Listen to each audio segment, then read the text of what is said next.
Hi, this is Kerby Anderson. Each day we take on the tough issues and provide a biblical perspective to them. The topics we cover are wide-ranging.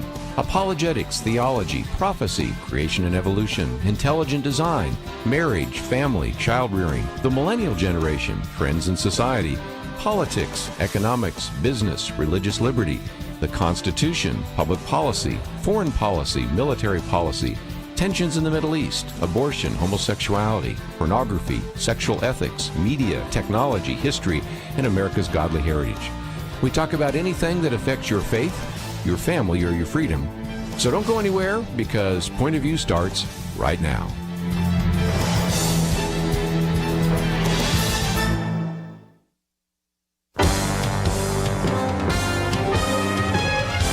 Across America, live. This is Point of View.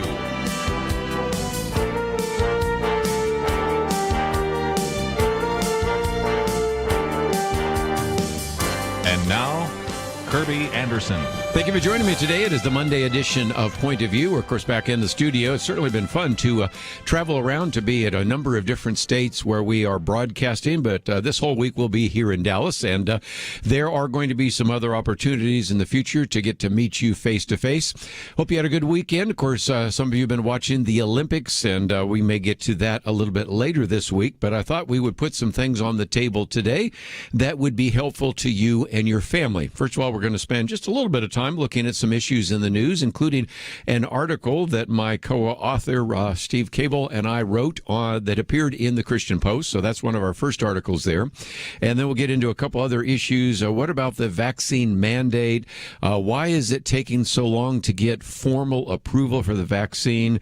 A big question about whether or not Congress will violate the ruling of the Supreme Court in order to extend a moratorium on rents and mortgages and things of that nature. So those are some topics we'll get into. Also, a couple of articles as well. Stephen Moore, left has used COVID to bankrupt the United States. The whole idea of what critical race theory looks like, and much, much more. So we'll have a lot to cover there. But I have two interviews that we'll be doing over the next 2 hours, a half an hour that we'll spend with our friend Chip Ingram on his book, Having to Deal with I Choose Peace, How to Overcome Anxiety in a Stressful World. We've always had a great deal of stress. We've always had anxiety, but the pandemic, the lockdown, the race riots, the polarization of this country, and now even some of the incredible economic uncertainty. This book is more relevant than it ever was. It is actually coming out tomorrow, so you're going to be the first to have a chance to hear about that. And then Dr. Darrell Angle will be with us. We'll talk about Embryo Wars, and that gets into these frozen embryos, in vitro fertilization, some things of that nature. So we have a lot to cover over the next couple of hours, and I hope that you can stay with us through all of that. But let me real quickly mention this piece that came out in the Christian Post. More recently, I have been involved in doing some survey publicity, because we at Probe Ministries have put together a survey that is 10 years later than the early one we did.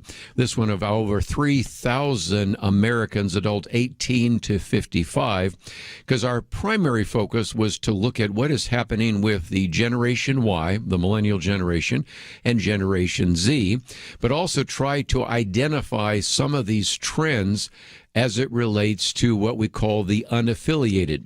We used to call them the nuns, but unless you see it in print, you wonder, are you talking about N-O-N-E-S? Yes, not Catholic nuns, but nuns mean the individuals that, when surveyed, say that they're atheist, agnostic, or no preference. So we call them unaffiliated.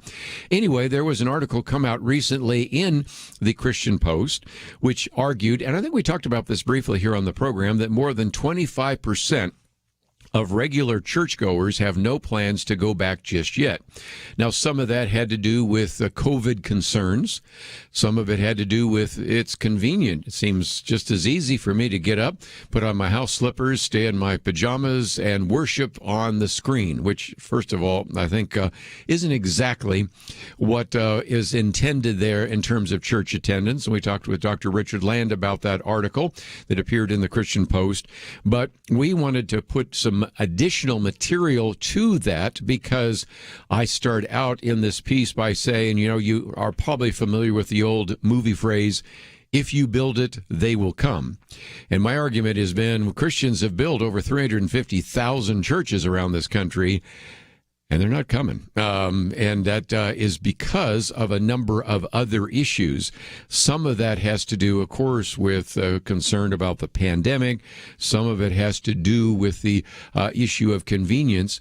But what we were trying to emphasize is that you have, especially among the younger generation, some real doubts about whether or not the church, whether or not Christianity, whether or not Jesus Christ, whether or not Christian theology is even relevant to their lives. And in particular, when you look at those individuals who are actually listed in our survey as the unaffiliated, it almost triples from 13% to 35% of the population. And so the argument that we've always heard from our fellow Christians, I think I've even heard it sometimes on this program, although I've tried to respond to it, is, well, yes, of course, sometimes when young people leave a high school and they leave their homes, they get out of the practice of going to church. So they go off to college. They go into the military. They just go out in the workaday world and get their own apartment. And there is a sense in which oftentimes a percentage of them leave. But in the past, we've seen them come back. And so the argument that we raise here is, are they coming back? Well, there's two ways to look at it. Number one, you can actually ask them, are they coming back anytime soon? And the answer doesn't seem to be yes. But you can also do some comparison, because 10 years ago at Probe Ministries, we did a survey as well. We also show other surveys from the GSS survey, which is a very important one called the General Social Survey. You look at Barna surveys, of course, the Probe survey that I would add to that. You can add that Christian Smith, the Baylor surveys, and all the rest. What you find is not only are those who decided to take a break 10 years ago not coming back to church, a higher percentage of them are not coming to church. So not only are they not returning, many of them are actually leaving the church in more significant numbers and becoming unaffiliated. So I think that illustrates this kind of, oh, they're there. Yes, every once in a while you'll hear a George Barna or Probe Ministries or somebody like that say that we've got a lot of kids that aren't going to church, but they're going to eventually come back again once they raise their families. They get married, they have kids, and they come to church. Of course, as I point out in the piece, it's worth mentioning that with this emerging generation, a very high percentage of them were never in church in the first place. So this idea of coming back to church assumes that they attended religious services when they didn't anyway. One last point, and I won't belabor this because this particular article you can read, and it's posted on our website and go into a lot more detail. But I do also respond to one other issue, and that is it possible that when they're unaffiliated, it's simply that maybe they are Orthodox Christians, but they really just can't find a good church? And I recognize, having traveled both to the Northwest and the Northeast, that there aren't as many good Bible-teaching churches as you might find in the Midwest and the South. But again, because we have such an extensive survey of over 3,000 individuals, we can ask all sorts of other questions like, do you ever read your Bible? If you don't go to church, do you ever pray? And we basically see that they really don't have Christian beliefs and practices. So there is a lot in there, including a section which I might get to at the end of the program today. Well, in light of all this, how should we respond? And I think the obvious indication is if you're waiting for them to come in through the entrance to your church, probably not. If you build it, they aren't coming. But you need to go out to them, and that's the value of evangelistic outreach, social media, small group Bible studies in homes, all sorts of other things that we can talk about. But I wanted you to see this because it was an article that we have been working on kind of behind the scenes, and it's the first article we've posted on our website, pointofview.net. Let's take a break. We have a lot more to cover. We'll do that right after this.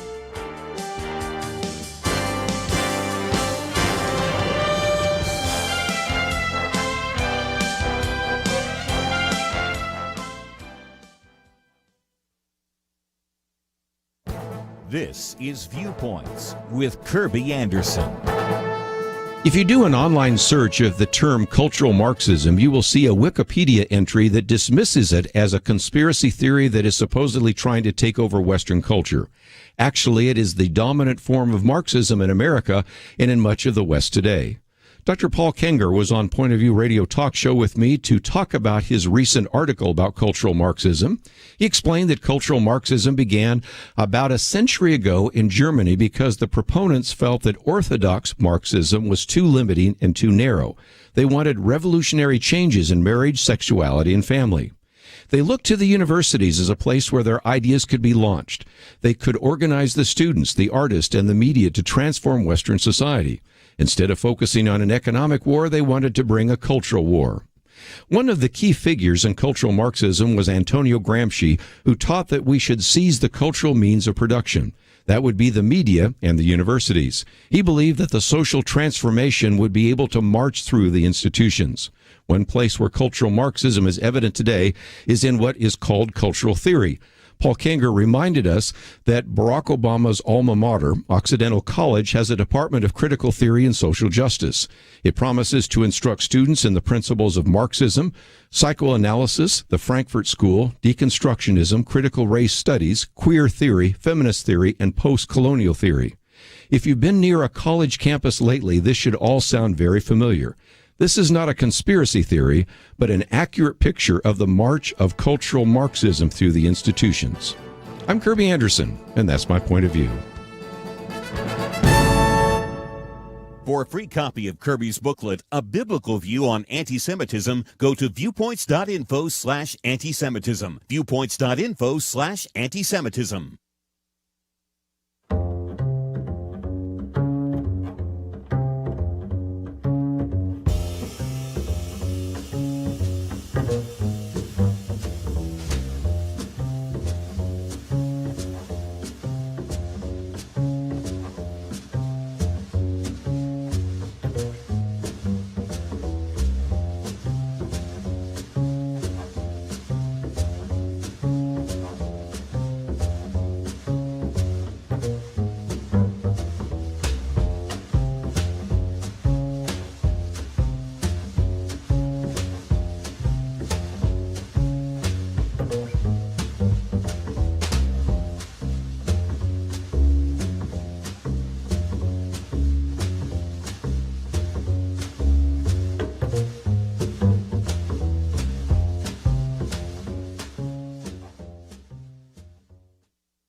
You're listening to Point of View, your listener-supported source for truth. Back once again, we're going to focus a little bit of time and attention on a couple of issues in the news. And then at the bottom of the hour, Chip Ingram is going to be with us. We're going to talk about how to overcome anxiety in a stress-filled world. And it's part of his book that's coming out tomorrow, I Choose Peace. So again, we'll get into that. Next hour, we'll get into some other topics as well. Let's, if we can, real quickly focus on the issue of the vaccine. I have found that, first of all, I recognize some of you already have the vaccine, some of you don't and don't plan on getting it. But for a minute, I want to talk to those of you that are sort of in the middle. And that is an important issue because this is a group of individuals that the New York Times referred to as the wait and see group. These are about 10% of U.S. adults who are not vaccinated but say, well, I would, but I'm waiting to see. And so there are, about 10% of the population, in round numbers, about 21 million people. About half of those people, according to a survey by the Kaiser Foundation, at least in June, said that even though they're wait and see, they'd be much more likely to get a vaccine if one of the vaccines currently authorized for emergency use received full approval.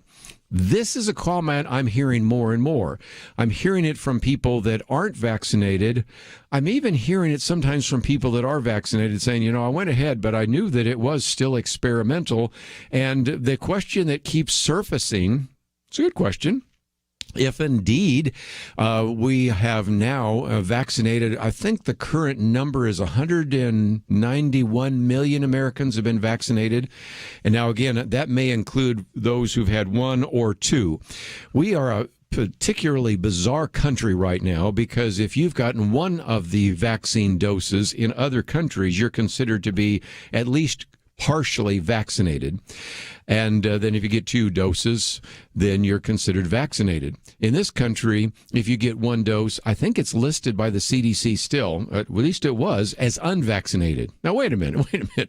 I mean, I'll admit, whether you're talking about Pfizer or Moderna, which are 2 vaccines, versus, say, Johnson & Johnson, I think is 1, AstraZeneca, and some of those. The bottom line is you could at least call these people partially vaccinated. So that's another whole kind of digression I won't get into. But here's the bigger issue. And it's a question I get all the time. I got it in when I was in Alabama, got it when I was in Georgia, I got it yesterday in my Sunday school class. And that is, if indeed this is safe, what's keeping the FDA from moving from emergency use authorization to full authorization? It's a good question. It deserves an answer, wouldn't you think? I think the quick answer is simply this. Bureaucracies move very slowly. The virus moves very quickly. The bureaucracies move slowly, and that is the case. And so you have to, in some respects, ask a question. If there's no difference that we are being assured between the FDA granting emergency use authorization and the FDA granting final approval, if there's no difference, then why can't the federal government issue a final approval? Is that a good question? Maybe I'm missing something here, but I just kind of working this way through the numbers that I've got in front of me here. And the FDA's fallback position sometimes is, well, we don't have enough data. Get your pen out. Write down 191 million Americans that have received at least 1 dose. Now, I know they don't consider that fully vaccinated, so there's a percentage of those. I don't have that number in front of me. I mentioned it the other day, that are partially vaccinated, at least according to anything other than the federal government's guidelines.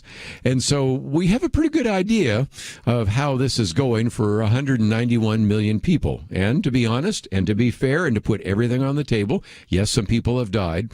Yes, some people have had indications. Yes, we've had breakthrough issues where matter of fact, just today, a good friend, matter of fact, my co-author, has COVID-19, and he was vaccinated. So here you go again. I mean, so let's just recognize all those facts, some of which are allowed to be spoken on some news shows. I think Tucker Carlson's done a good job of covering so much that he's now been accused of being anti-vax. And they're completely ignored or, in many cases, removed from social media. So if you look at all the facts, we do have at least 191 million Americans that have had at least 1 dose, and we can see what the possible implications are. But we keep having people say, trust the science. Well, if the science hasn't given its full final approval for the vaccine, you can see why some people are asking the question. That's what I've learned so far here. And if indeed a good number of those individuals that are what are kind of sitting on the fence individuals are saying, well, I'm just not sure because it has only an emergency approval, well, then why can't the FDA go ahead and give full approval? I think there are some reasons for that, and maybe we'll cover that later in the week. But I did want to address that because a question comes up every single time I get talking with some of our listeners, even some of the people that are in my Sunday school class. I was speaking at a Christian Writers Conference there. I guess I didn't get a question there because we were talking about writing. But everywhere else I go, that's the question that is raised. It comes down to something else, and that is the FDA is pretty slow at this point approving the vaccine for school-age kids. And we simply cannot go back to what we did.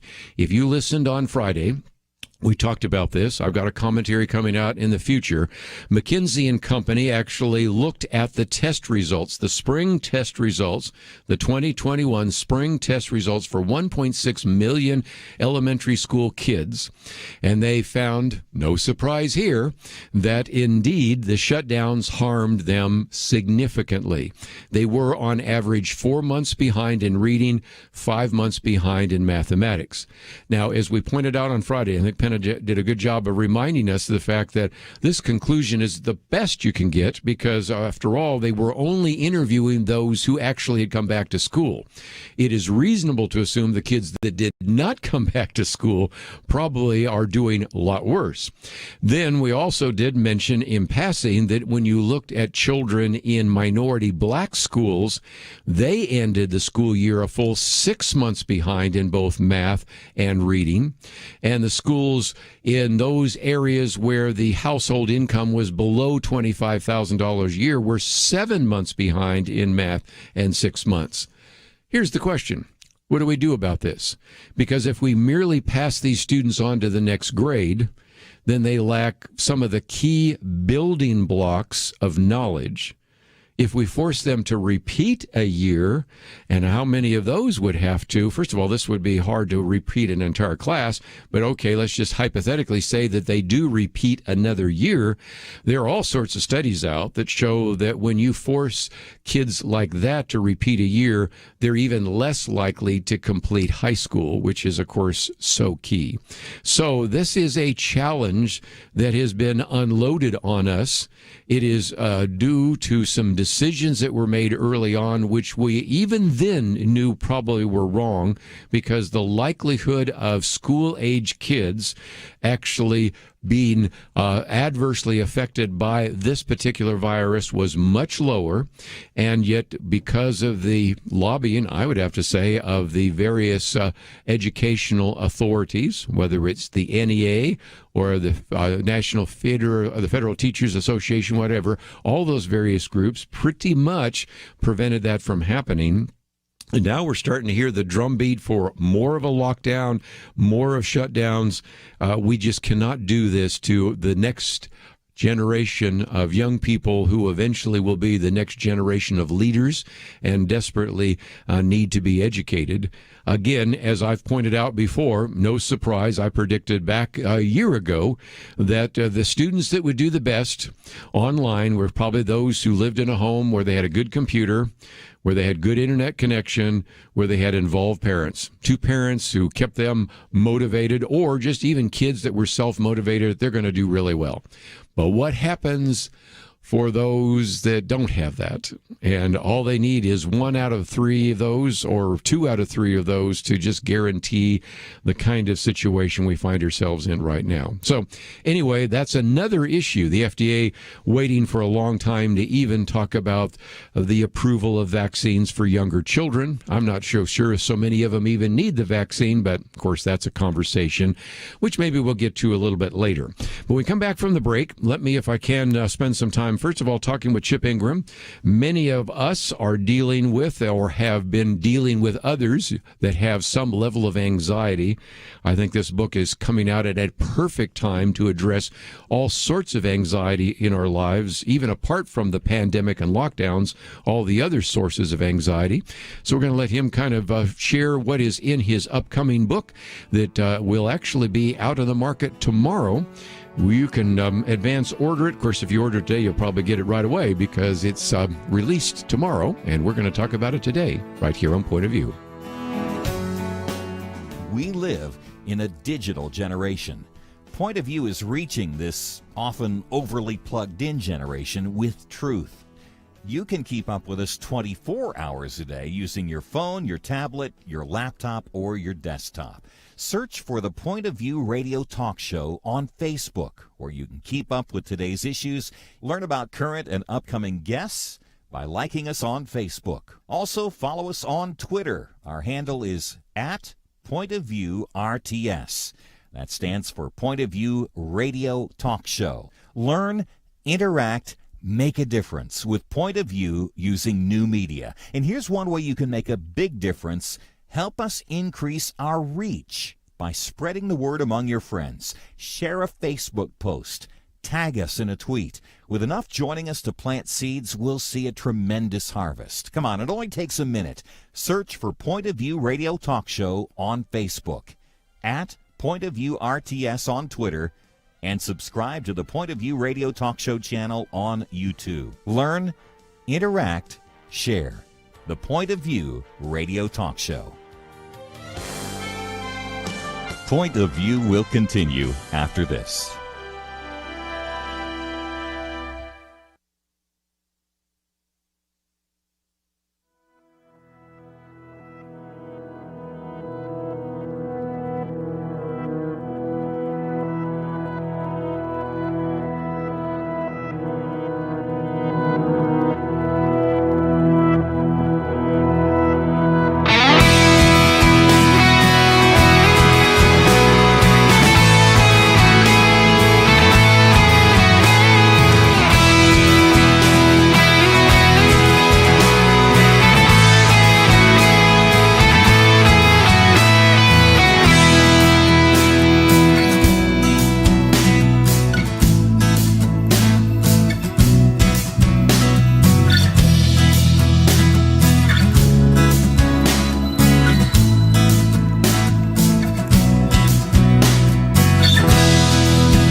You are listening to Point of View. The opinions expressed on Point of View do not necessarily reflect the views of the management or staff of this station. And now, here again is Kerby Anderson. You know, there's always been a fair amount of anxiety in a world that we live in, which is full of stress. And some of that comes from relational situations, sometimes difficult circumstances. After a year of, first of all, a pandemic, a lockdown, political polarization, and even now economic uncertainty, this book was important in the past and is even more vital and crucial now, as our good friend Chip Ingram takes us us through Philippians 4, provides pastoral insights, psychological research, and others to really begin to talk about how we can find peace. After all, we are admonished to do so, and we should be able to find that peace by following Jesus Christ, but so often we are distracted by the culture. This book comes out August 3rd, which is tomorrow. I Choose Peace, How to Overcome Anxiety in a Stress-Filled World. And Chip Ingram is a good friend, of course. He is a teaching pastor as well as the CEO of Living on the Edge. We've talked with him over the years about many books like Holy Ambition, Discover Your True Self, True Spirituality, The Real God, The Invisible War, and this book, I Choose Peace. And Chip Ingram, just always a delight to have you on the program. Well, Kerby, it's great to be with you all, and I really mean that. I love what you guys do, and having lived in Dallas, I just have a real affinity for that area, so thanks for having me. Well, it's if we can for our listeners all over the country to begin to deal with this issue. A lot of it, of course, comes from Philippians chapter 4, and also comes from kind of the biblical idea of shalom. Can you help us with that? Yeah, I think for most people, peace is, I don't have any conflict right now, or my dreams and desires are lining up the way I want them to, and so in that window I have peace.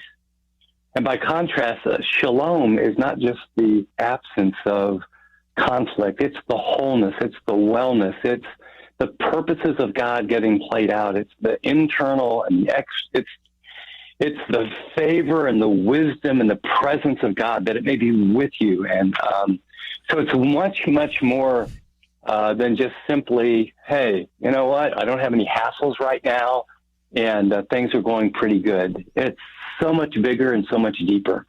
It's actually the supernatural experience of God's presence as you're moving into his purpose. And again, I've seen people that I've manifested that biblical view of peace in the midst of circumstances where I go, how do you have peace? Matter of fact, in some respects, I think Christians stand out by being models of that peace in the midst of a broken culture, in the midst of conflict or difficulty or the rest. So that's really what you're talking about. And let me just mention, this book is coming out, and it's Baker Publishing, 6 chapters, which we'll try to at least give you a brief overview of. And then each chapter has a section of questions for discussion and reflection. And I would imagine that some of the things, Chip, that you've done, maybe even with your own venture church and others, have been an opportunity for others to take this, not only to study it individually, but this would be just ideal for a small group study, wouldn't it? Absolutely. In fact, as things roll out, we'll have ways where people can watch things online, share it with others, and dig in together. As, let's face it, one of the great needs is we need God's word, but we need God's people where we can honestly and vulnerably share, this is where I'm doing well, but this is where I'm struggling, and have the Christ living in one another to share his word and his truth and his love and support. And I know people are still struggling to kind of get back to face-to-face connection, but a video screen will never hug you or hold you or cry with you. Yes. And we need that so desperately. And again, I've used some of your material. Matter of fact, I think last time we had you on, we were talking about Discover Your True Self. I went through that both with my Sunday school class, also with my own ministry. So I find these to be so helpful, so practical, as you always are. But let's see if we can at least give a brief overview of those 6 and encourage people to get the book and dig through. But one is relational conflict. I think the book is worth the price of admission alone, just for the whole section you have on how to resolve relational conflict. But if people were to think about anxiety, they might think of the anxiety that came from outward circumstances, the pandemic, the lockdown, and that. But there's a fair amount of anxiety because of difficult or broken relationships, aren't there? Well, it's interesting. During the pandemic, we've always prayed for people, but we took it at a new level. And every day as a staff, we ask people in multiple different ways, and we get this big Excel, you know what I'm trying to say. Sure. And so every Monday, my name and, all, whatever, 40 staff members, however many names under, I pray for, so everyone gets prayed for individually. All I can tell you is this: we were overwhelmed with, this is what we heard all through the pandemic. My marriage is falling apart. Yes. My son came home from college. He's living with us. He's depressed. We've got conflict with, the relational fallout was, I'm alone. I'm single. No one's talking. It was just, it really was a source of great conflict, tension, and anxiety. And I just will say, Kerby, isn't it great that after 3 chapters that we often think of Philippians of joy and, our citizenship is in heaven, that chapter 4 opens up and he says, here's 2 women that are godly. They both were greatly used by God. I'm for both of them, and they can't get along. Oh, boy. I know. Just to remember that. Yes. It doesn't matter. Conflict doesn't mean there's someone bad in the room. If anything, it just illustrates again that some of those relationships inside the church and outside the church are that way, and their names are inscripturated, so it'll always be through history. Just I always feel sorry for those 2 women. But let's get to chapter 2, because you talk about choose peace in anxious moments, and the way to address peace is through prayer. And you take us through this idea of prayer and how indeed there is a way in which to address anxiety by spending time in prayer. Can you tell us more? Sure. And I may have skipped a little bit on the relational side. And I would just say to people, what the Apostle Paul is going to give you and what I did in the book was really very practical steps of everything from adjusting your expectations to getting outside help to not letting one person ruin your life to, in the end, just say, don't let, being right is not the goal in relational conflict, but the right response is. And then in chapter 2, I think we all hear my little, mantra, if you could call it that, is when anxiety knocks at the door of my heart, and it does, let prayer answer it. And then I remember, Kerby, it's got to be a special kind of prayer, because I can feel anxious about money or relationships or health issues, and I can pray and say, oh God, I'm concerned about this and concerned about this and concerned about that. And I can just run them through my mind for 15 or 20 or 30 minutes, and I still feel anxious, and I've been praying. Mm-hmm. And so he actually uses 4 different words for prayer, all which have a different nuance. And you have to pray that way to get the promise that says the peace of Christ will guard your hearts and minds.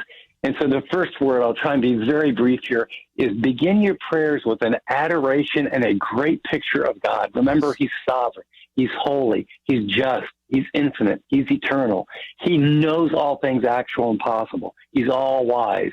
And then it moves to, very interestingly, before you get too locked into all your needs, it says, with thanksgiving. With a sense of grammatically, it's kind of like it's salt and peppered within. It's start focusing on all the things you do have and all the blessings and all the good, versus getting sucked into this problem or these 2 problems as defining your life.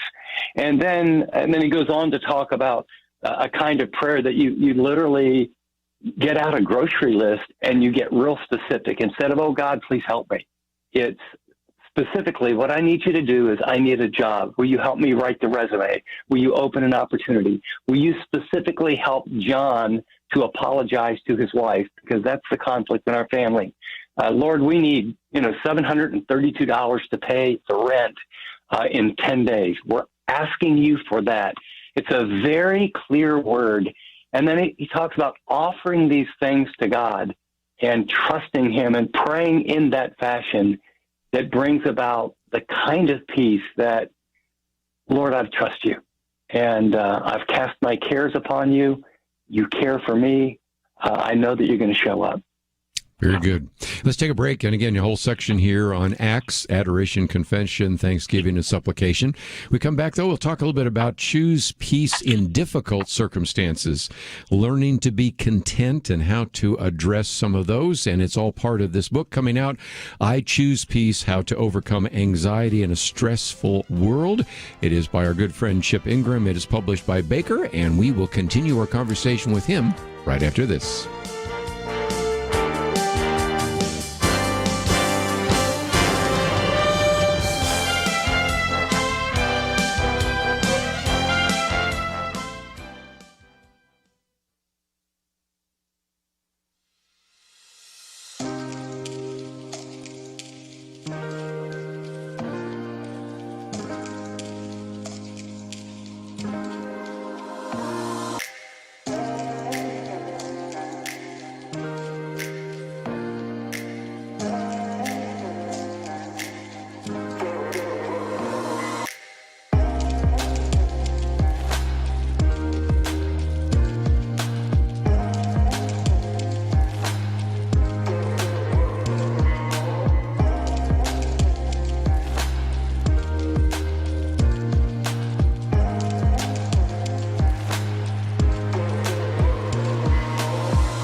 Now, back to Point of View, your listener-supported source for truth. Continue conversation today with Chip Ingram, again, the teaching pastor and CEO of Living on the Edge.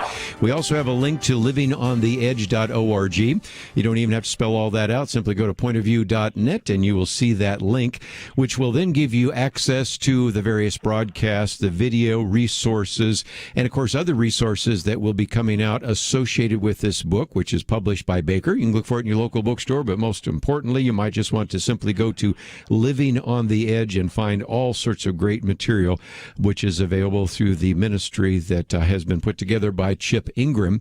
And Chip, I thought for just a minute, we won't get to all 6 chapters, but one that I thought was very relevant is chapter 4, Choose Peace in Difficult Circumstances. Almost everybody finds themselves in difficult circumstances. And isn't it interesting that the issue of learning to be content, or also he uses later on the word contentment, that is a difficulty, because even in a later chapter you talk about our materialistic culture. If you want to see the lack of contentment, just look at a 2-year-old in a shopping cart as you go through the checkout line, and you see a definite lack of contentment. But what is visual there with a 2-year-old still, I think, illustrates one of the problems we have with the issue of learning to be content in every circumstance. It's interesting. The Apostle Paul actually says something that's pretty startling. He goes, I have learned to be content. So first, it's just to realize it doesn't come naturally. You can love God and you can care about people and you can want to be a good person, but contentment, to be at peace with, to have a sense of it is well with my soul, in good times and in challenging times and in excruciatingly painful times. Kind of what you shared is one of our most powerful testimonies. And he said, I've learned to be content, whether I have little or whether I have much. And what I saw was, there's some principles out of that. Contentment or peace, if you want to put it that way, is not something, it's something you learn. It's not something to be achieved. In other words, it really is a process. And I kind of broke that passage out, and maybe for a time, what I began to help people see as, one, begin practicing being grateful. If you can say thanks, by an act of the will, for all that's coming into your life. And again, we don't mean in some sort of Pollyanna, oh, God, thank you so much that I have cancer. No, it's thank you, God, that in the midst of a fallen world, even when these things are allowed or even decreed in my life for my good, I can choose to give thanks knowing you're sovereign, you're all wise, you're in control, you'll work it for my good. But an attitude of gratitude, and then choosing to be flexible, recognizing that life doesn't flow the way we want it to by and large. But there is a God who cares, and that sometimes if we really look backwards, we realize some of the things we wanted, and when we wanted them, we are so glad we didn't get them. Yes. And, and Kerby, I'm sure I have a lot of stories. I remember being crushed. I was actually living in Texas, and I'd been at the church for 7 or 8 years, and it was a real rural area, and I loved the people, and they loved me. But I had these dreams in my heart, and I thought, oh, God. I drove around town, and there were 16 churches that preached the gospel within a mile of our church. And I said, God, if people want to hear about Jesus, take me someplace that's cutting edge. I want to go. I set out to be a missionary. Just please take me somewhere. And so this church, not the one that I went to, it was in California. I thought it was it, and I went through the process, and they said no. Mm-hmm. And it was like, what? No. And then, oh, no. And, a couple years later, we ended up in Santa Cruz, and it was one of the wildest places in the world. Yes. And God did a work there that it was like a glove. And all of our background, my dad's alcoholism, my wife's dad's alcoholism, the challenges that she'd been through, our own brokenness, it just fit with all these broken people. And the place exploded. And I look back and think, oh, God, thank you for not giving me what I wanted. Sure. And to be thankful, to be flexible, to be confident that God knows what he's doing. And I think those are some of the things, I outline in the book with a lot more detail, but I think there are some practices. It can't just be, I want to try harder to be content. It can't be just, sit cross-legged and, dear Jesus, give me peace. I think if you could hear him, he would say, Memo, I already gave it to you. Here's what you need to do to appropriate the peace that I gave you that you already have. That's sort of the thesis of this book. It is. And again, this is why, Chip, so many people love you, because I'm going to use some buzzwords that are almost cliches, but they are true. And that is, I think, especially the younger generation, we spend a lot of time talking about the millennial generation, Generation Y, Generation Z, and others. They're looking for people that are going to make their faith relevant. I know that's a buzzword, but I think it is true. Or another word they use is authentic, and when they spend a few minutes, maybe even in your chapter on dealing with and choosing peace in the midst of broken people and a broken world that you've ministered to and ministered to broken people, it resonates with them. And it's one of the things that I think even draw what we call the unaffiliated, the people less likely to walk into the church. They're going to say, well, I'm going to listen to this Living on the Edge, because this speaks to me in a way that sometimes certain church messages don't. And so that's because God has used you in those circumstances and taken your experiences, your wife's experiences, your ministry experiences, and pulled them all together. But we're just about out of time, so let me just mention we only really covered 3 of the 6 chapters, but that gives you a pretty good idea of what is there.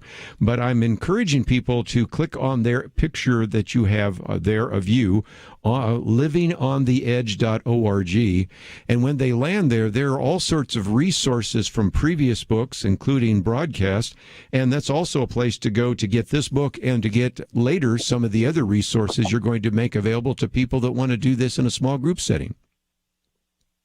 Absolutely. And for people, if they ever want it, like on their own timetable, we have an app. It's just my name, Chip Ingram. Put it in whatever, device you use. And all the teaching is free. And then we have multiple discipleship, really short videos that's one-on-one mentoring. How do you grow? How do you pray? How do you study the Bible? How do you discover who God made you to be? We just, I was that guy. If it's a passion to connect, I was the person who grew up in one of those churches that people said one thing and lived another. And I said, I'm done. I'm not sure if there's a God, and I don't believe Christianity. It was the reality and authenticity of some people that lived it out that forced me to say, I've rejected Christianity and I've never opened the Bible. I rejected the faith on the basis of some other people that they said certain things, and people who really loved me and lived it out said, well, have you ever read the New Testament? To which I said no. And I got a legal pad out, Kerby, and said, God, if you exist, reveal yourself to me. And I started reading and said, guess what? God answers that prayer 100% of the time.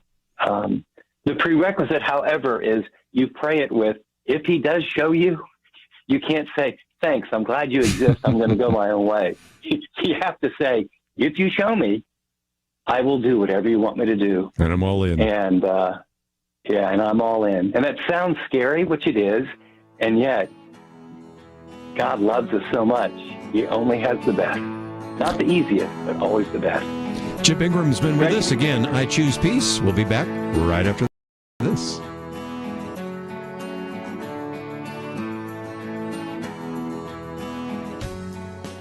Having civil conversations about important issues seems to be harder and harder. Various media outlets tell people what they should believe, why they should be outraged, and getting people to actually think, well, it can be difficult. Whether it's the gospel, tax issues, social policy, or just about anything else, you need to have solid information and clear thinking to address the hard issues. You need God's truth applied. And that's what you get in less than 2 minutes with Point of View's Viewpoints Commentary, a daily resource to help you be informed and think through the things we need to be talking about. It is free and will arrive in your inbox each day when you visit pointofview.net/signup. Sometimes we know we should say something, but we're silent because we're not quite sure what to say. Viewpoints Commentary can help you break the silence and change the narrative. It can make you a more equipped agent for truth. Get your free subscription to the Viewpoints Commentary at pointofview.net/signup. pointofview.net/signup. Point of View will continue after this.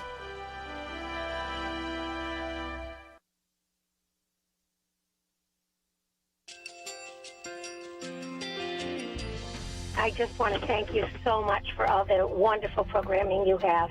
You're just absolutely fantastic. I recently started listening to Point of View, and I really found it interesting because of the different subjects you cover. Thank you for that. I really appreciate everything that you do in keeping us informed. Thank you, Kerby, for everything that you have been doing. I appreciate all the work that you're doing, advocating for the Word of God. Thank you so much. Point of View, I think, is absolutely necessary because it's a Christian perspective, a biblical worldview perspective, and receive very current, up-to-date information about what is really going on, week to week in our culture, which is changing so rapidly, and yet it's morally sliding backwards. Yeah, I'm just, first of all, I thank you guys. Y'all's program is wonderful, and enjoy it every day. I learn so much every time I listen to it.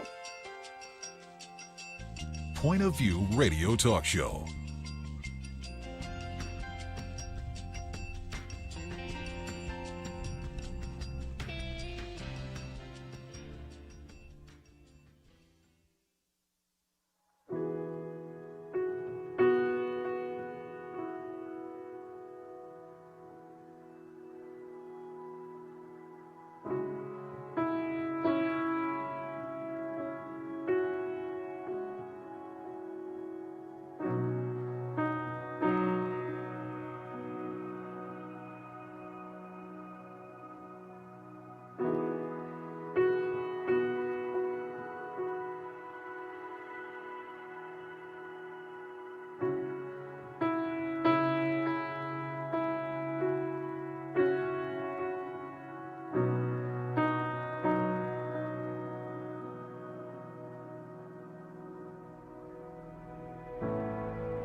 Hi, this is Kerby Anderson. You know, each day we take on the tough issues and provide a biblical perspective to them. The topics we cover are wide-ranging: apologetics, theology, prophecy, creation and evolution, intelligent design, marriage, family, child-rearing, the millennial generation, friends and society, politics, economics, business, religious liberty, the Constitution, public policy, foreign policy, military policy, tensions in the Middle East, abortion, homosexuality, pornography, sexual ethics, media, technology, history, and America's godly heritage. We talk about anything that affects your faith, your family, or your freedom. So don't go anywhere, because Point of View continues right now.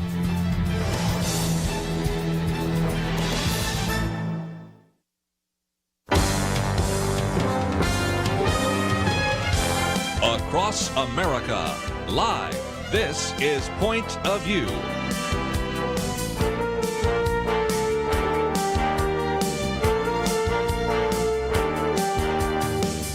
And now, Kerby Anderson. This hour we're going to talk a little bit about embryos and the preborn, and we're going to do it in a little bit different way. You know, back in the 1980s, when I wrote a book on genetic engineering, we talked about in vitro fertilization, and as it was developing, I was more and more concerned about a procedure where they would fertilize a number of eggs and implant one or two and freeze the rest. And so that led very quickly to discussions about whether you could have embryo adoption. What about those frozen embryos? Do they have a right to life? In one case, do they even have a right to inheritance if we actually bring them to term? And you began to meet stories of the so-called snowflake babies that were born from that. And back then, I was expressing concern about the fact that there may have at that time been maybe 100,000 frozen embryos by the 1990s. There are estimates now that it's anywhere from 600,000 to 1 million. And what about those frozen embryos that came from fertility clinics that are oftentimes poorly regulated? And so it brings us to this book, which I first heard about through my wife because Dr. Darrell Angle was at the National Religious Broadcasters Convention. She got a copy of the book, and he sent some additional material, and I wanted you to know about this and also to know about the Embryo Protection Society and a variety of other topics. So Dr. Angle, again, is an individual who's been a college athlete, a university professor, a pilot, a scuba and skydiver, a professional speaker, Ironman triathlete, and on and on and on. The list is quite significant. We have information about him on our website, pointofview.net, which you can go to and find out more about the Embryo Protection Society.org. His book, Embryo Wars, is something you might find in your local bookstore, but we've made it easy for you to order it either in paperback or Kindle. So, Dr. Angle, it is a delight to have you on the program today. It's an honor to be with you. I guess, first of all, we need to have you tell your story going into a case in Salem, Oregon, and dealing with the Oregon Court of Appeals and a number of other issues. And so let's start with your story, because it's how you ended up developing this society and really wanting to be an advocate for the preborn. Yes, I'm the first man who ever fought a legal battle to have the human embryos of his own creation given the opportunity for life. The legal battle came out of a high conflict divorce, in which time I wanted the remaining 6 embryos preserved and given the opportunity for life. My former spouse obviously took the opposite position and wanted them destroyed. And again, that's because they treated those embryos, and we're talking not about eggs and sperm, we're talking about embryos, 46 chromosomes. We're talking about put in a non-hostile environment, becomes a baby, okay?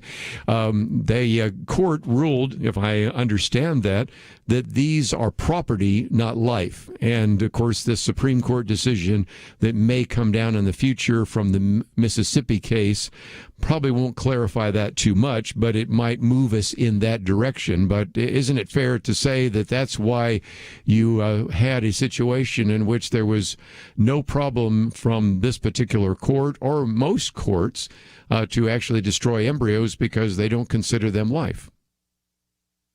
Yes, and that was the pivotal issue of the case in front of the Oregon Appeals Court. We came into the oral arguments stating that the human embryos were live.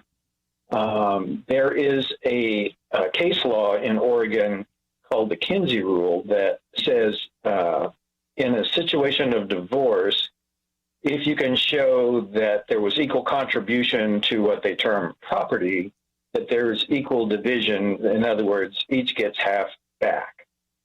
The interesting / tragic opinion is if you look carefully through the opinion, first of all, the term human embryos is not legally defined, and it wasn't legally defined at the time. So in their opinion, they neither stated that the human embryos were defined as life, nor did they define that the human embryos were property. Nevertheless, even though they essentially defined them as nothing, they decided that nothing should be destroyed. Yes. In the Yeah, and it's just so crazy because it reminds me of the 1973 Roe versus Wade decision where the Supreme Court said the court will not decide when life begins. Well, isn't that the big issue? And when you say I'm not going to decide when life begins, or in the Oregon court when they say this is nothing, so then we will allow them to be destroyed, it kind of violates what I consider the kind of the foundational idea of Western jurisprudence. I mean, if you don't know if something's alive, you assume that it is unless you prove otherwise. Right. And so the whole paradox was summed up in one sentence in the appellate court opinion, and that was, quote, "We realize that our opinion is inherently awkward." Yeah. In other words, oh, you bet it was inherently awkward because Yes. you ran away from defining human embryos as either. You neither defined them as human life, nor did you define them as property, and yet even though you did refuse to define them at all, these things which were left undefined are now going to be destroyed. Just incredible. You know, David French is somebody we've had on the program quite a bit, and he was posting a piece the other day where he was applauding what was coming down with some of these various briefs related to the particular case that is going to the Supreme Court on, of course, the so-called heartbeat bills. And somebody then at the end there was saying, well, I'm a medical personnel. I think he was actually at least a biologist, and he says, I've got a facility here, and so let's just open the facility and see if you can prove that a zygote is a person. And I was so tempted to post right after that. Well, first of all, before we even get into the science, just your use of the word. I have never heard a woman go to a zygote party. I've seen them go to, a baby shower, but never a zygote shower. And so right off the bat, just because you forced yourself to change the term, I think tells you a lot. Second of all, person is not a scientific term. Person is a legal term. And the Supreme Court sort of said that since we're not sure if this developing embryo or zygote is a person, and since the 14th Amendment only defines rights to persons, we'll ignore it. But it's just a good illustration of why your book, looking at what are called the Embryo Wars, comes at a very significant time. So let me take a break. When we come back, we're going to talk a little bit more about how people can use this book, but also go into what you call the Embryo Protection Society. You can type in embryoprotectionsociety.org or simply go to the website and you'll see information about this book, which came out in May by Dr. Darrell Angle. But also we have a link to the Embryo Protection Society, and we're going to talk about that because I want to equip some of you when you're engaged in some of these pro-life discussions to begin to see what is actually taking place. So let's take a break. We'll continue our conversation right after these important messages.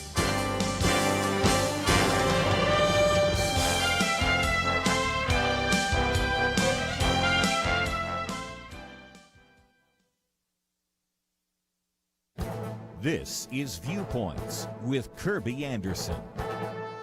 If you do an online search of the term cultural Marxism, you will see a Wikipedia entry that dismisses it as a conspiracy theory that is supposedly trying to take over Western culture. Actually, it is the dominant form of Marxism in America and in much of the West today.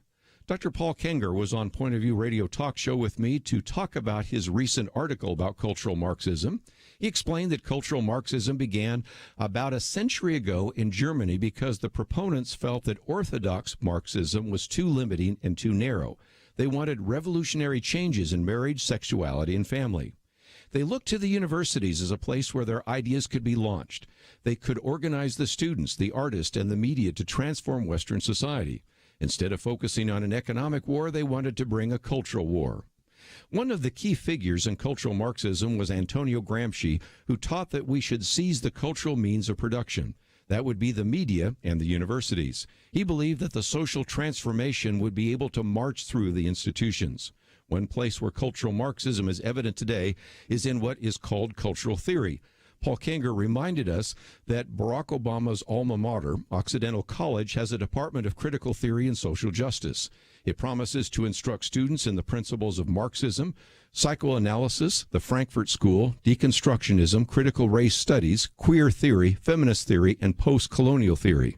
If you've been near a college campus lately, this should all sound very familiar.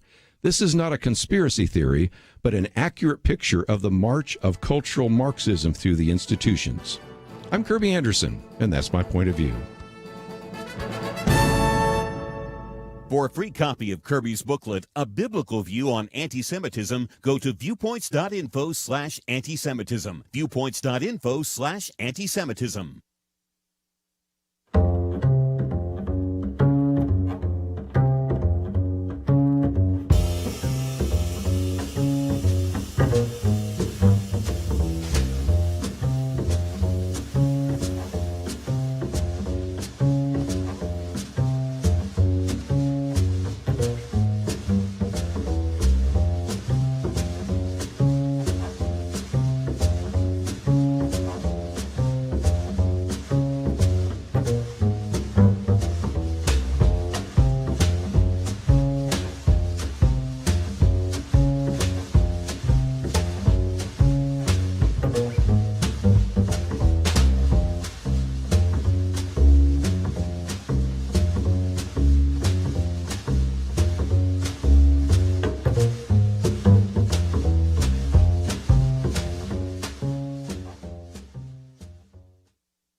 You're listening to Point of View, your listener-supported source for truth. Back once again, while we talk about pro-life issues, one of the things I always want to do is to, first of all, celebrate those of you that work in a pregnancy resource center, because you are out there saving lives, and we certainly salute you and see you as heroes.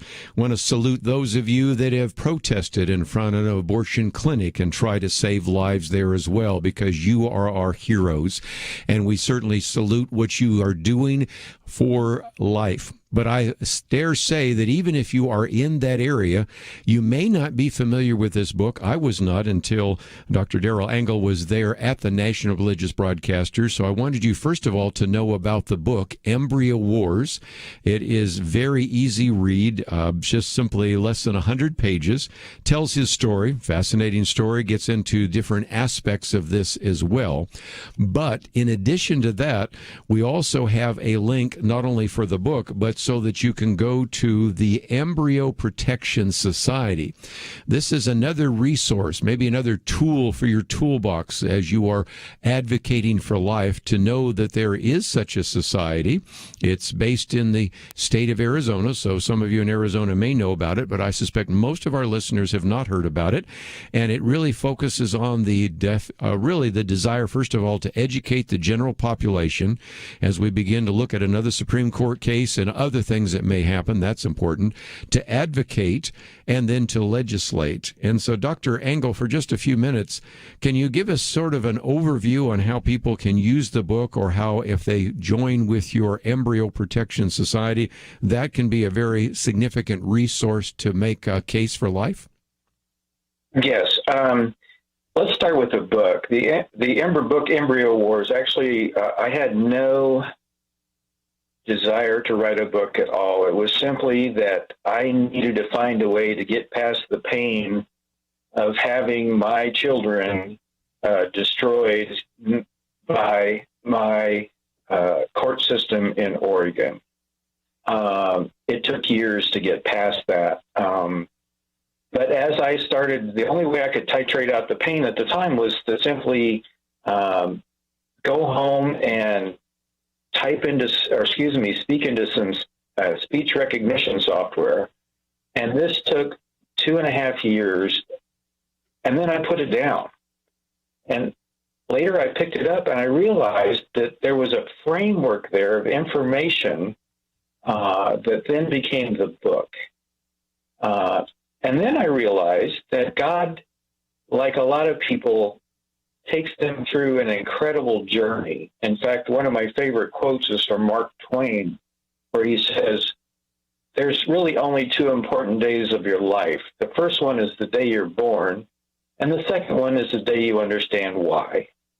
And so I realized that I was being called by God to write this book and then to use the book as a mustard seed through the formation of the not-for-profit in Arizona to advocate through education and then at a state level design legislation to protect all preborn human life. I have given testimony in front of a couple of state legislators,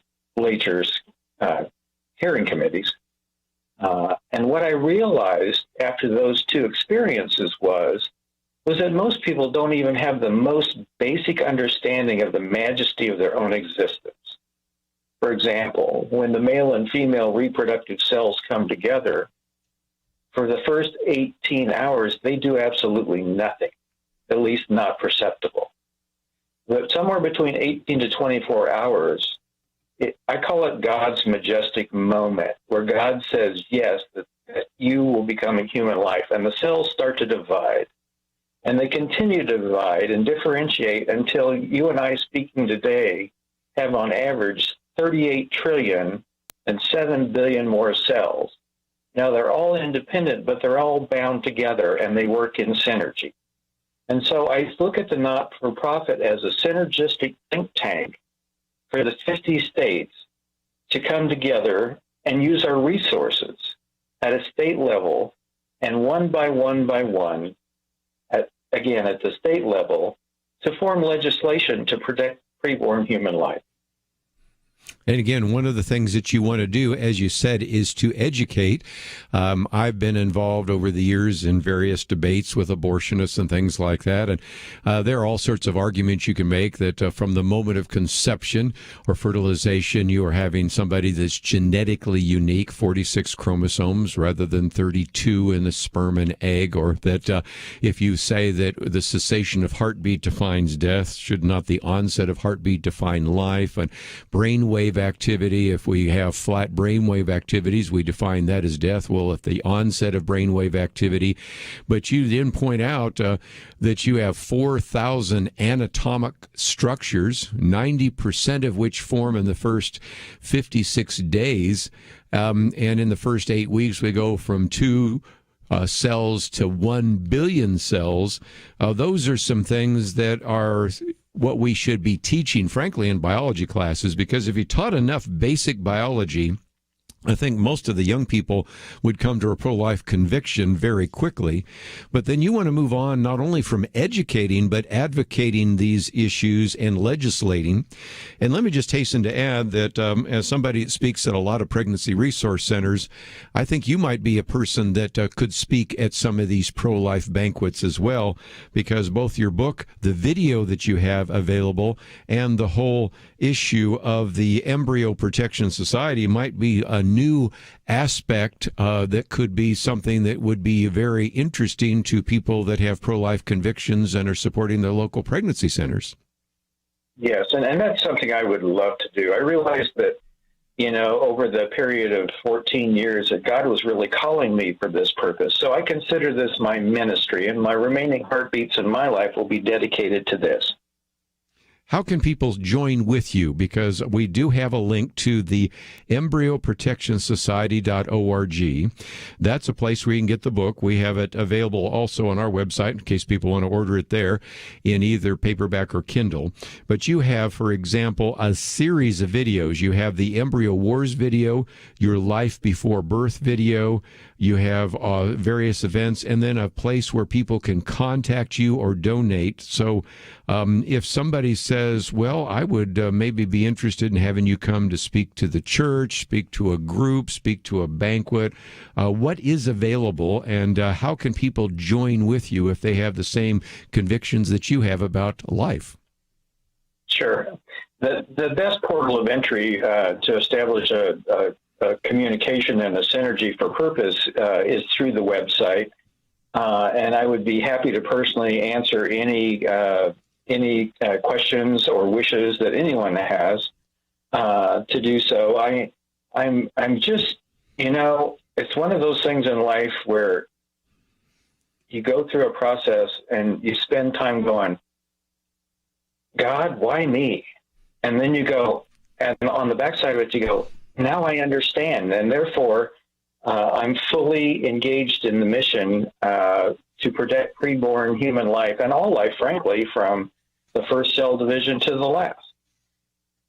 And again, you spend some time even in the introduction saying how unique this situation is, number one, and how you probably were not the logical person to write a book, but you have nevertheless. So let me, for those of you watching online, hold up the book. First of all, it's called Embryo Wars. I think you certainly would be very interested. You can go to our website right now and find out about that. There are all sorts of other resources. I'll just hold up some of these little cards.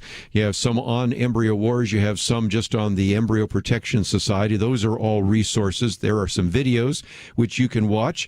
And as we have certainly been concerned about this whole idea of frozen embryos, this is an ongoing issue. And of course, we didn't even get into the fact that, as you point out, sometimes some of these fertility clinics are like the Wild West show. And it's illustrative by the fact that they're over-fertilizing some of these eggs, freezing them. In other cases, we find out that sometimes the individual running the clinic is the one providing the male material, and just all sorts of scandals that have surfaced. So I really encourage you to contact Dr. Darrell Angle, and I encourage you to go to our website, pointofview.net. You can find out more about the Embryo Wars book, which is about 100 pages, very easy to read, as well as the Embryo Protection Society. And the first I heard about it was at the National Religious Broadcasters Convention. I'm glad you were there. I'm glad my wife got to meet you, and I'm glad you could join us today here on Point of View. Thank you, Kerby. God's blessings in the days to come. Again, take the time to go to our website to find some of those resources. And again, we'll probably come back to it a little bit later and give you some more information. But I wanted you to know, since the book just came out about a month ago, you probably don't know about it, but now you've heard about it, and I would encourage you to find out more. Let's take a break. We've got a few other issues in the news we need to cover before we wind down for this last hour. So let's take a break. We'll come back with more right after this.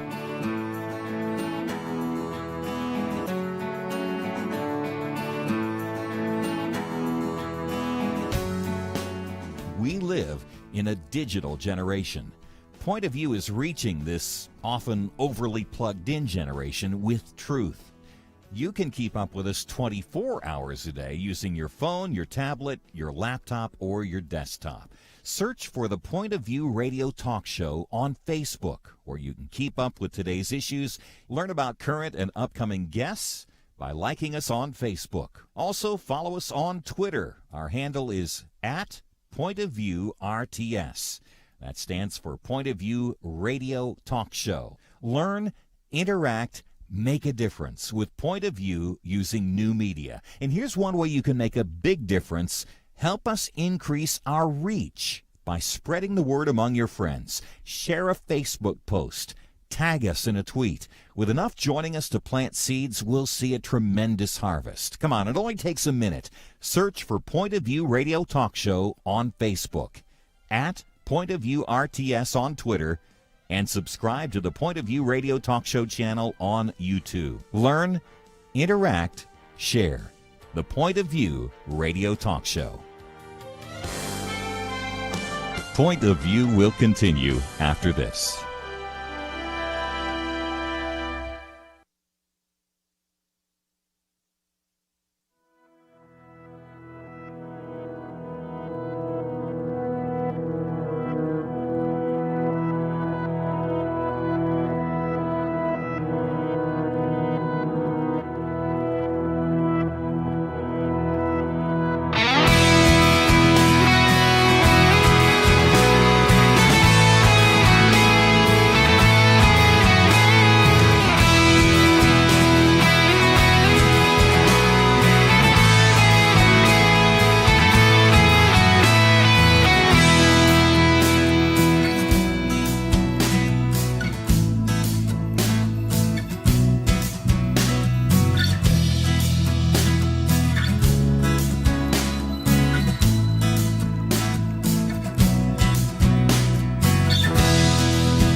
You are listening to Point of View.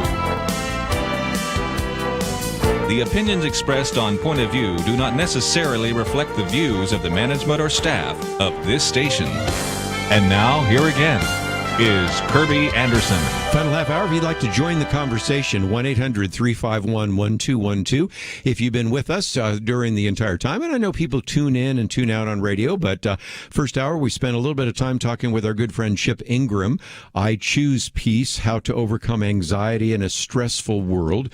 Just talked with Dr. Darrell Angle, and he has written the book Embryo Wars, and also, of course, is talking about this idea of an embryo society, protection society. So lots of of issues already on the table. First hour also spent some time talking about our survey about young people that are not returning to church and some of those issues. But I thought I'd also get to our second article that was written by Stephen Moore, in which he has the rather provocative title, How the Left Has Used COVID-19 to Bankrupt the United States. He says, I never really bought into the conspiracy theories that COVID-19 was some kind of plot undermining the schools or the church or the country or anything like that. But he also says that when it came, it turned out to be a wonderful and natural springboard to advance the left agenda. And he gives us a lot of good examples, and this goes on for a couple pages. I'm going to just pick the highlights again and encourage you to read it in its entirety. But he makes the very strong case that, first of all, without COVID-19, President Joe Biden would never have been elected. There are various articles that will certainly be surfacing in the next couple of months, probably books written about how the pandemic was allowing all sorts of electional changes to take place, how by allowing Joe Biden, who was really not a very good candidate, to stay in the bunker and thus get elected, how, of course, people were very frustrated with some of the tweets by Donald Trump, but also because the pandemic sometimes was then seen as his problem.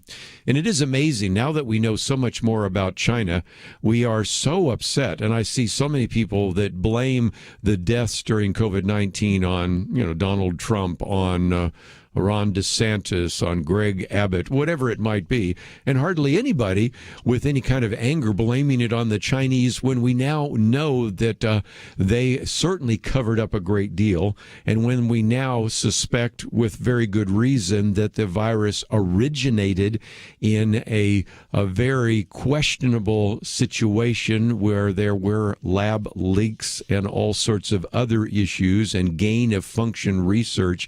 It is amazing to me that nevertheless, I think you can look at the whole paragraph that he makes the case, but I think most people, if they're really honest, even if they are progressives and wanted Joe Biden to win, nevertheless probably would acknowledge that first point, and that is that without COVID-19, I think a lot of people think that Donald Trump probably would have been reelected. Then he goes on to talk about the economic issues. Now, again, let's be fair and recognize that Stephen Moore, who is the senior fellow at the Heritage Foundation and, of course, worked in the Trump campaign and administration, obviously is going to have a little bit of bias, but it seems to me that, again, what he says is just kind of factually correct, because under the policies implemented by Donald Trump, we did have one of the most robust financial and economic expansions on history.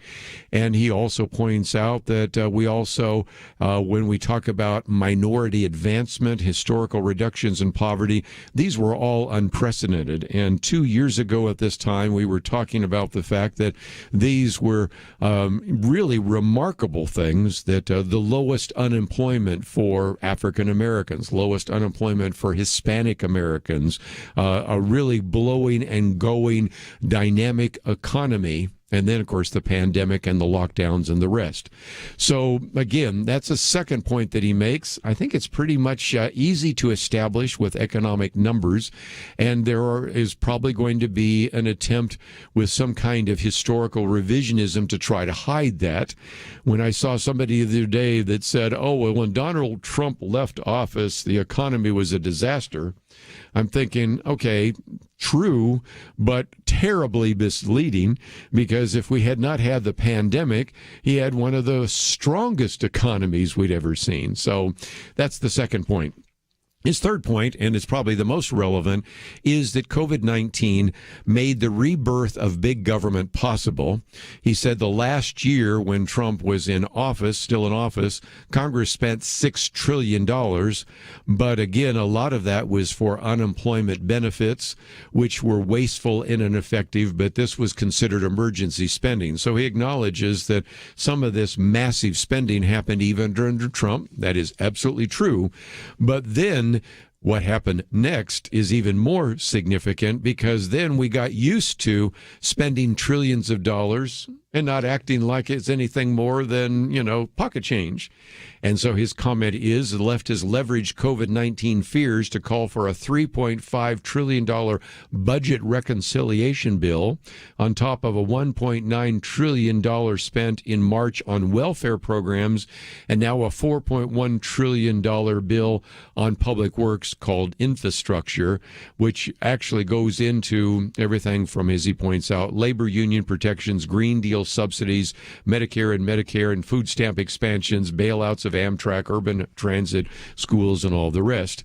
And so as a result, you can see that on every point, COVID-19 certainly allowed for the election of Joe Biden.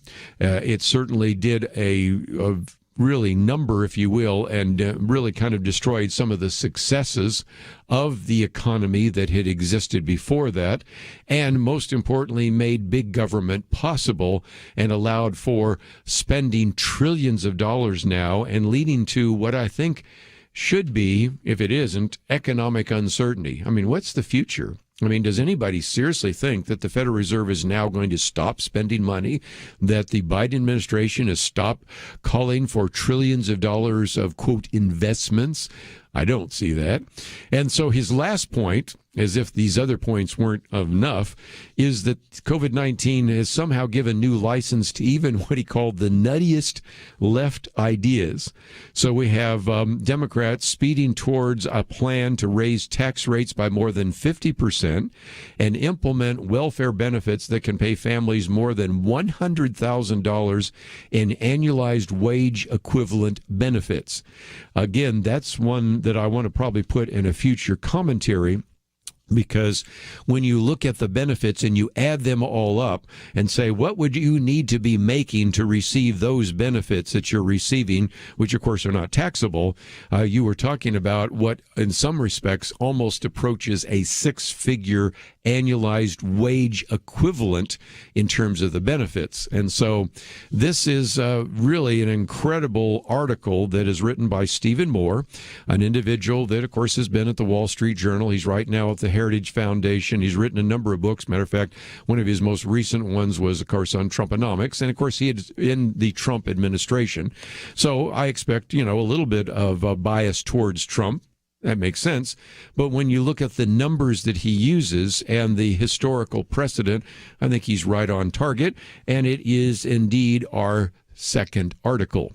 Just before we take a break, though, I did mention one of the big issues that's kind of front and center right now before the House of Representatives, and that is Nancy Pelosi and some of the other leaders in the House are actually now calling for the White House to disregard a recent Supreme Court ruling and extend the moratorium on evictions. And so this is something that I think we would all agree, if you're going to extend the eviction moratorium, it should be presented in the House of Representatives, debated in the House, and then also debated in the Senate for actual ruling that will then stand constitutional muster from the Supreme Court. But when the Centers for Disease Control and Prevention first suggested that, it was implemented without any kind of congressional approval. To his credit, President Biden did ask Congress to pass this legislation, but there are all sorts of people arguing that while it might pass the House, it wouldn't pass the Senate. And, of course, the bigger issue, which maybe we'll talk about later in the week, is we do have some states that are going to extend this eviction moratorium, because the argument is, what about those poor people that can't pay their rent? Should we never allow them again to have to pay that? We've run into people now in some of these interviews that honestly thought they didn't have to pay their rent. I didn't know I was going to owe any of this. And, of course, what about the other side of that? Yes, we talk about those people who can't pay their rent or they can't meet their mortgage. What about individuals that have rental houses? They may be in the middle class themselves, and they aren't getting paid for those individuals that are actually using water and electricity and heat and everything else. I mean, there's a much more complicated issue that needs to be addressed. Maybe we'll address that in the future, but I just thought that I would acknowledge that this whole debate about extending the eviction moratorium is in front of the House of Representatives. I got a feeling we'll be talking about it this week. Let's take a break. We'll be back right after this.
Now, back to Point of View, your listener-supported source for truth. Back for a few more minutes, and again, we'll take some phone calls if you'd like to join us, 1-800-351-1212. Let me, as a program note, mention that tomorrow we're going to be talking with Terry Ascott, has a book on Dare to Believe, and I think it's going to be really encouraging to you to find out what's happening in the Middle East. As those of you that may receive my daily Viewpoints commentary, the Wednesday one is about the clash of civilization, and it reminds us that was one of kind of the big issues back in the 1990s. What's going to happen in the future? And there were people writing about the fact that we're going to have the end of history. There will no longer be any conflicts in the 21st century. Boy, we got that wrong.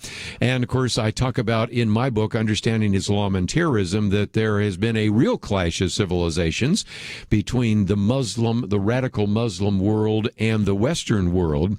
But in the midst of that, also talk about, and we will be talking about this with Terry tomorrow, the number of Muslims who have actually become Christians in the 21st century. This has been remarkable, and he'll be talking about Sat7, which is a broadcast to those in the Muslim world, and I think really one of the great challenges for missions in the 21st century is still somewhat communism. It was a big challenge, of course, in the 20th century, still somewhat of a challenge when you think of North Korea and China and other places.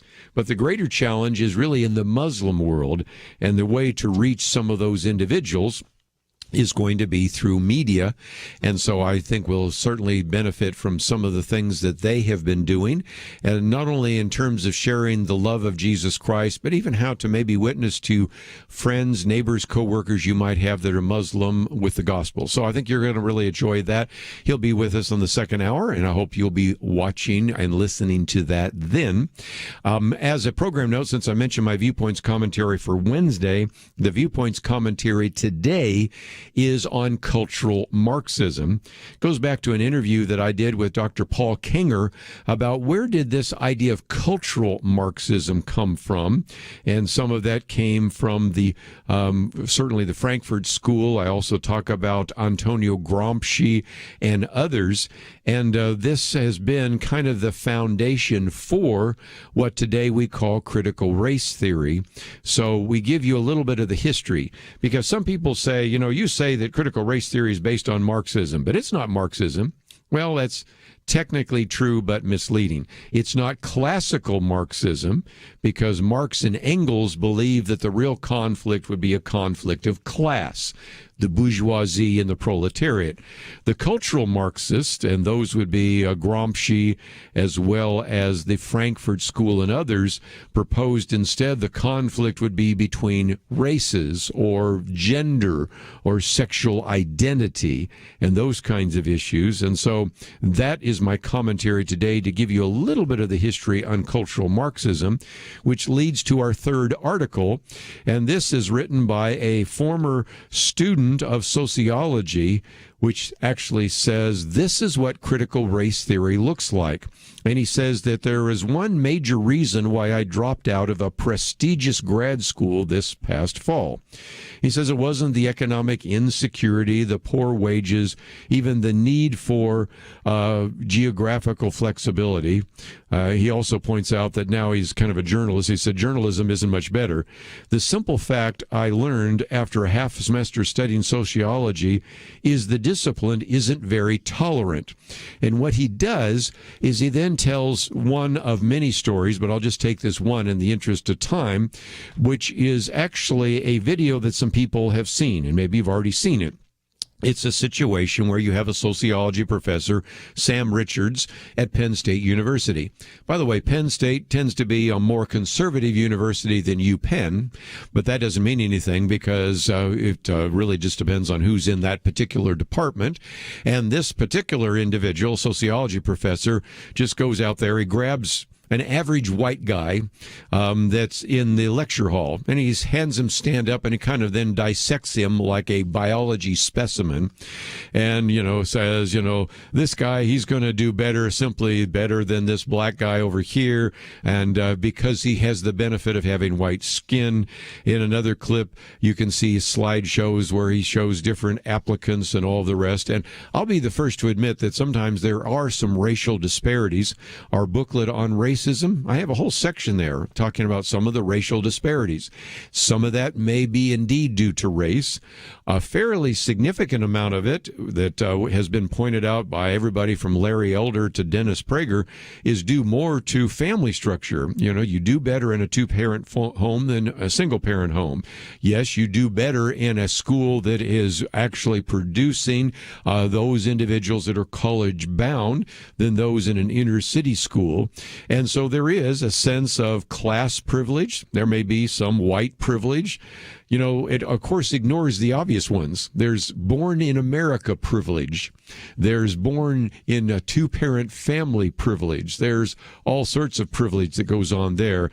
But anyway, he goes on in some detail, helping us understand that critical race theory, which is being presented, and of course here he's using the example in the universities, but of course it's making its way into the high schools and the grade schools and others, as we document in our critical race theory booklet, that it actually doesn't provide an answer, because if indeed you have privilege because you're white, well, you can't change that. You're guilty. You'll be guilty the rest of your life for that. You benefit, quote, from white privilege. We have systemic racism in our society. Everybody's guilty, but there's no way to bring about any kind of change in that guilt, which is very different than the guilt that we face by being sinners and can be redeemed by Jesus Christ. Christ. So anyway, this goes on for quite a number of pages, and for some people saying, well, what's the harm of actually following some of the writings of Ibram X. Kendi or Robin DiAngelo or a variety of others.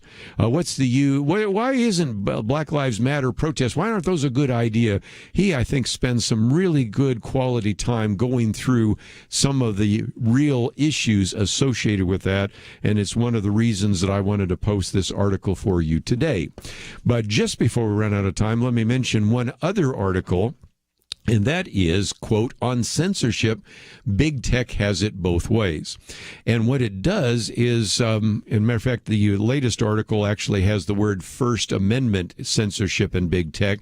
So I guess they changed the title of the article. But Philip Hamburger is an individual we've quoted in the past, a real expert on the First Amendment. Claire Morrell are the two authors. And they help us understand that really what you have, as they point out in the subtitle, is these various big tech companies, Facebook, Twitter, and all the rest, enjoy the privileges of being common carriers without the responsibilities. Because, a lot of people say, okay, are you a platform? If you're a platform, then you can't edit because you're providing a general platform. It'd be like having the public square in a park. I'm not going to edit what you say. I may not like what you say, but you have the freedom to come up there and even say stupid things, but I can't edit you.